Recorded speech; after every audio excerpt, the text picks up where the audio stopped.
அவன் சொன்னானா, என் வீட்டில் பெரிய பெரிய டெசிஷன்லாம் நான் தான் எடுப்பேன், ஆனால் குட்டி குட்டி டெசிஷன்லாம் என் ஒய்ஃப்ட்ட விட்டுருவேன்.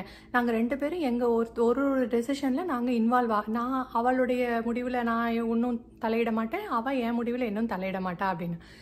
அப்படியா, எனக்கு ஒரு எக்ஸாம்பிள் கொடுங்களேன் அப்படின்னு கேட்டாராம். அப்போ அவன் சொன்னாராம், இப்போ ஒரு குட்டி குட்டி விஷயம்னு வச்சுக்கோங்களேன், என்ன கார் வாங்கலாம், எவ்வளோ அமௌண்ட் சேவ் பண்ணலாம், எந்த மாலுக்கு போகலாம், எந்த ஃப்ரிட்ஜ் வாங்கலாம், என்ன சோஃபா வாங்கலாம், என்ன ஏர் கண்டிஷனர் வாங்கலாம், எவ்வளோ செலவழிக்கலாம், இதெல்லாம் வந்து வேலைக்காரி வைக்கலாமா வைக்கக்கூடாதா, இதெல்லாம் வந்து என் ஒய்ஃப் பார்த்துக்குவா. நான் வந்து என்ன சொன்னாலும் அதுக்கு சரின்னு சொல்லிடுவேன். அப்போ நீங்கள் என்ன பண்ணுவீங்க அப்படின்னு கேட்டதுக்கு, நான் வந்து பெரிய பெரிய இஷ்யூஸ்க்கெல்லாம் தான் நான் டெசிஷன் எடுப்பேன். இப்போ வந்து எப்படின்னா, அமெரிக்கா வந்து ஈராக்கோட சண்டை போடலாமா, இல்லை தோனி கிரிக்கெட்லேருந்து ரிட்டையர்ட் ஆகிடலாமா, இல்லை ட்ரம்ப்பை போய் மோடி போய் ட்ரம்ப்பை பார்க்கலாமா, ஓகே, அது மாதிரி சல்மான் கான் எப்போ கல்யாணம் பண்ணிக்கலாம், இந்த மாதிரி